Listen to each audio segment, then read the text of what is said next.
Hi, welcome back to my channel. This is a sound off on the Real Housewives of Salt Lake City, episode 10. So in the last episode, the ladies were getting ready to go on their trip. Everyone had their snacks and their bags, their luggage, everything was everything. And then Jen gets a phone call and she's like, she turns to Whitney, say, Whitney, can you turn off my mic?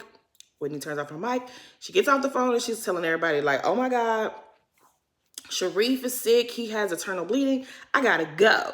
And everybody's like, oh my God, you're gonna be okay. Da, da, da, da. And she was like, I gotta go. Everybody's wasting her time and she needs to get the hell up out of there. And if you know Jen Shah she goes from 0 to 100 like this. So for your husband to be in a critical health crisis, you are way too calm. So like, oh my God, like she's, whatever. But anyways, she hurries up. She says, everybody's like, oh my God, I'm gonna say a prayer. Do you want us to wait for you? Do you want us to just not go? No, you guys, I'll be there later if I can. That was the second clue that something wasn't right. She leaves, and before you know it, the FBI, Homeland Security, NYPD, everybody is in front of Heather's beauty lounge, beauty spa, med spa, whatever. Everyone's in front of Heather's med spa, and it's a scary scene. So nobody knows what's going on. They're like, what's happening? What's happening? Wait a minute. Are they here for Jen? It starts clicking like, okay, wait a minute. What's going on here? Heather, because she's, she gets out and she inquires what's going on. And she's asking the questions. And what are you guys? What's HSI? Homeland Security. Oh, shit. This is serious. This is deep. So they pick up. So now the ladies have all realized, like, okay, Homeland Security, FBI, all these people are here for Jen. What the hell is Jen going? What she got going on? So when the FBI, everybody leave, when they clear out and they realize, okay, Jen is not here, they leave. Heather's like, should we call Jen? Like, what should we do? Lisa's already on the phone calling lawyer number 2, 3, 4, 5. She calls 6 lawyers. And she's like, I don't think you should call her. I don't think you should call anyone. I think you should just leave that alone. Because see, Lisa knows what's happening here. The rest of y'all are catching up. And she was like, well, shouldn't we give her a head start? If they're looking for her, let's give her a head start if she's trying to run so she knows what's happening. They're like, yeah, we think she knows what's happening. They start making phone calls and she's like, you know what? I'm going to call Stu. Stu is Jen's first assistant. Let's see what's going on with him. He's not answering because he's her co-defendant, right? But see, they don't know that yet. They eventually start rolling. They start the trip. And they're talking amongst themselves and they're like, what's going on? What is happening? And Whitney's like, her business always seemed a little shady to me. And all the ladies are putting 2 and 2 together. They were like, oh, she left her snacks. So they start helping themselves. At this point, everybody's like, well, how would they know that she was going to be here? How would they know she'd be at the beauty lab? And they're like, Now we know it's either Meredith knew and tipped them off or production tipped them off. Somebody tipped them off to where she would be because that was just a little too So Lisa, she acting real guilty and she gets that bus and she rolls right over Meredith and she was like, I think Meredith knows something about this. I think Meredith, and it is kind of funny how Meredith is already away. She made sure she wasn't going to be on that bus. It's a little suspicious.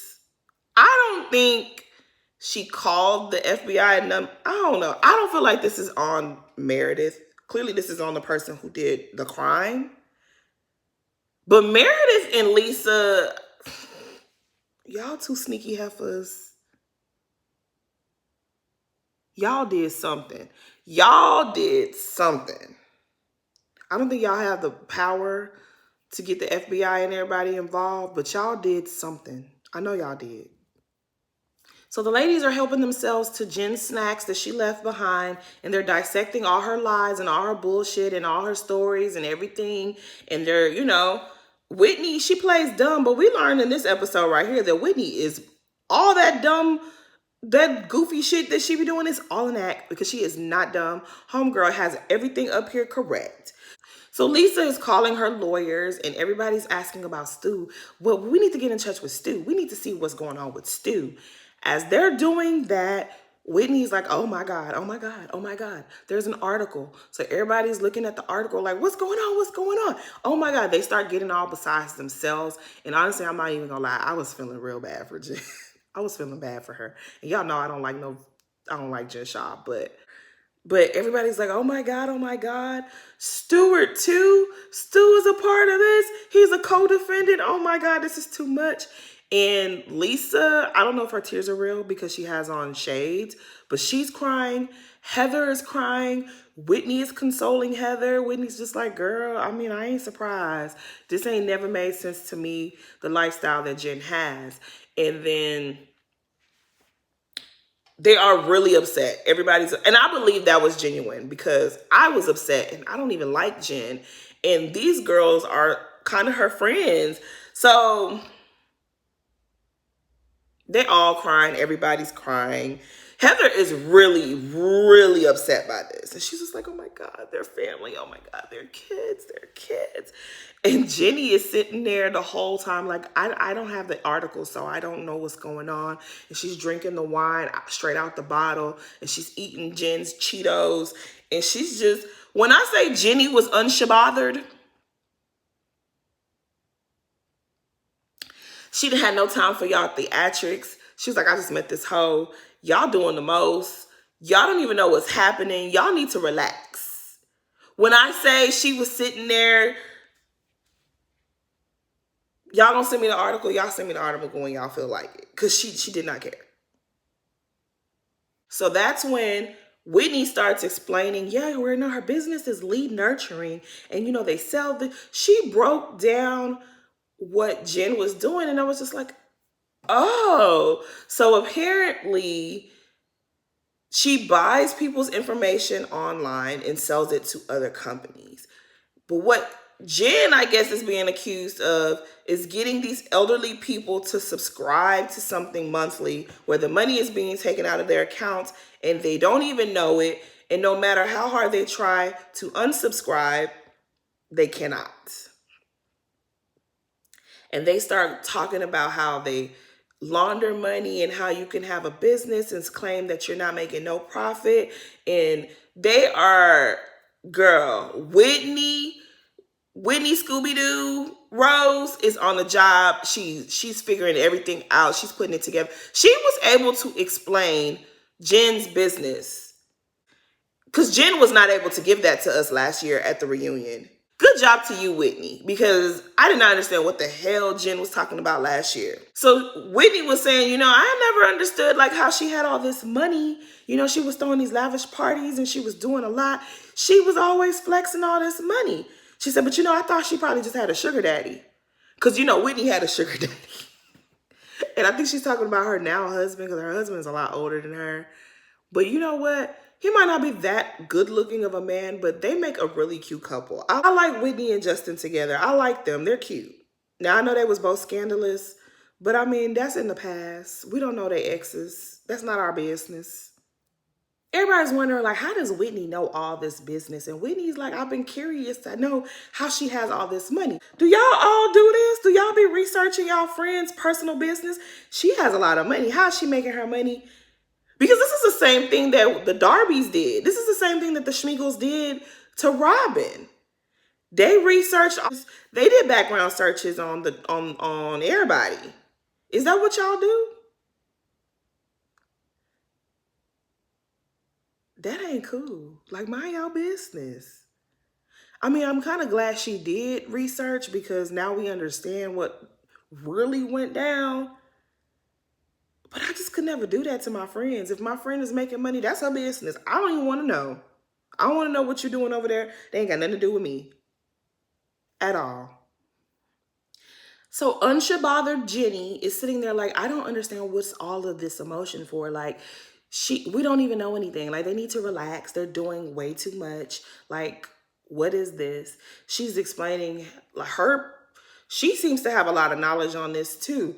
And she's explaining like, girl, they're going to raid the house. They're going to probably take everything. They're going to have guns. They're going to have this. They're going to have that.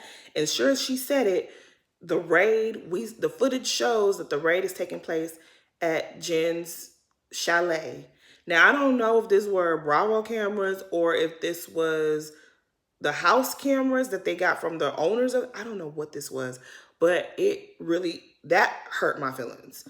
Seeing them show up, they had the big guns, they had the long guns, like they had the things. They brought out the things to Ray Jen's house. And the crime that she committed was not a violent crime. I didn't understand that. That was hard to watch. They had the kids at the house. I think her nephew and her son were there at the house. They made them come outside. They had the big guns pulled out on the children. I didn't like that. That upset my spirit. I did not like that at all. Let us find out that Jenny is working undercover because she had a little bit too much knowledge of what was going on herself. And she was not bothered. The ladies decide to call up Meredith and let her know what's happening. And Meredith, her face don't even crack. And she says, well, I'm not surprised. Jen has been doing a lot of things. She does things that don't make sense. So this doesn't surprise me at all. And it's looking more and more and more like Meredith and Lisa, they did something. Something happened between the two of them. The ladies in Bravo continue to incriminate Jen, and they're showing her lavish parties and her hanging out and her dancing and all the stuff that she does. And they start saying, do you think Sharif knows? Do you think this? Do you think that? And it's like, damn. This was real stuff, right? This was real stuff. But those women, they're not your real friends.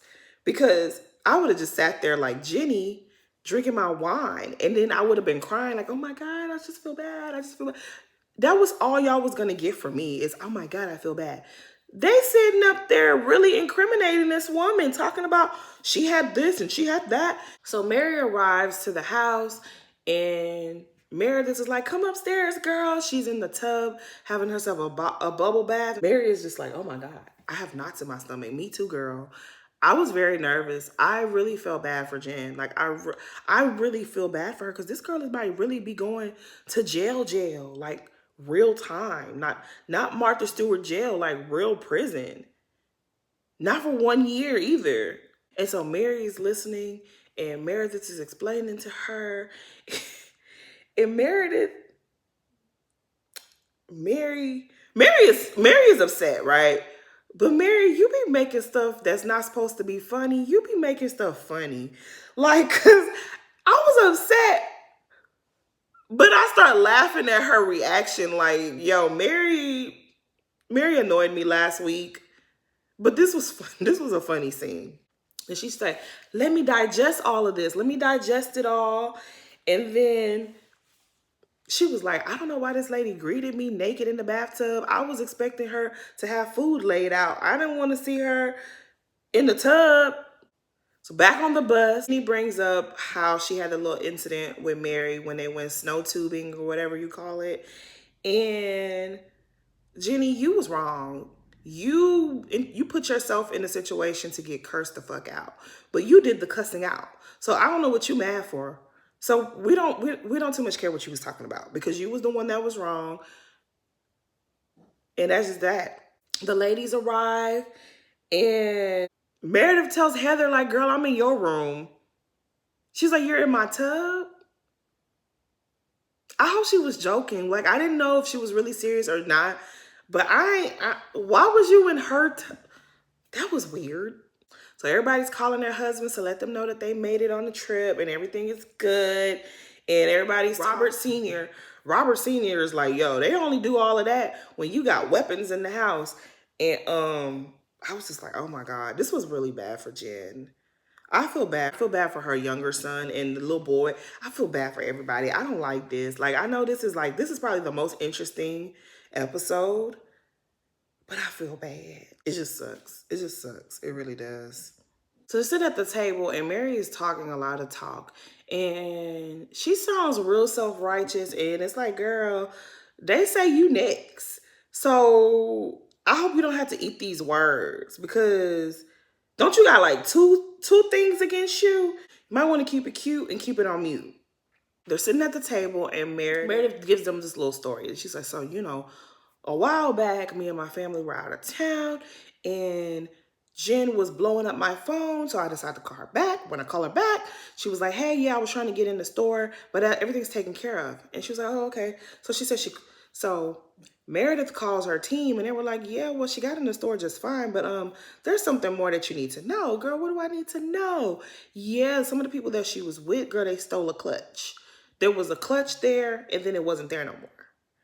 And so she was like, I told them, call her right away.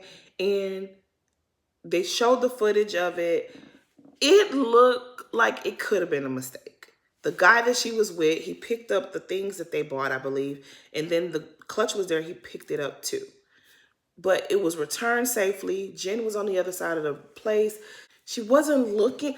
I don't know. I don't know that Jen was in on that. They returned it and nothing was, I don't know.